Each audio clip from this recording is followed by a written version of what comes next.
নাই এলে এখন গরমে করেছি ভালো করুক এবং আমি ভালো করতে চাই, তবে আমি একটু খারাপ রাগি সমাজে আপনাকে জায়গা আছে, কারণ আমরা মনে হয় তো 20-30 বছর আগে বাংলাদেশটা হারায় গেছে। আমি জানতাম না, আমি কোনো কাজ করছে আমাকে মিস্ত্রি ভাই, আমার যেহেতু অনেক ভাই বেড়াদার আছে, সবাই ফিরিতে ফিরিতে ভালো কাজ মানুষের দেখাইতে নাই আল্লাহর জন্য। তবে আমি যেহেতু রাজনীতি করি, বিএনপিকে ধন্যবাদ। আমার বাতিরা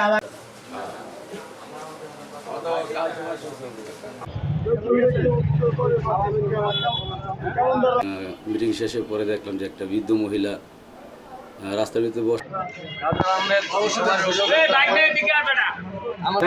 ভালো হয় না, কারণ হইব কারণের মতো কারণ হইব সমাজ।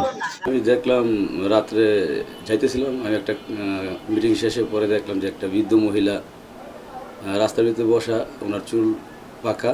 আগে পরেও দেখছি ওনারে, পরে জিজ্ঞেস করলাম আপনি এত রাইতে রাস্তায় কেন? উনি বললো ওনার ঘরে লাইট নাই, ফ্যান নাই, এই জন্য বাতাস খাইতে এনেছে। পরে এটা যে আমরা জানতে পারলাম যে এটা যায় দেখি বাসায় যে কপি জ্বালাইতেছে।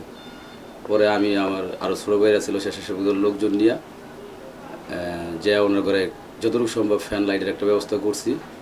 সবচেয়ে অবাক করার বিষয় হয়েছে যে ওনারা জিজ্ঞেস করলো আপনি কি বিএনপির উপরে খুশি, আপনি কি ধন্যবাদ দিবেন?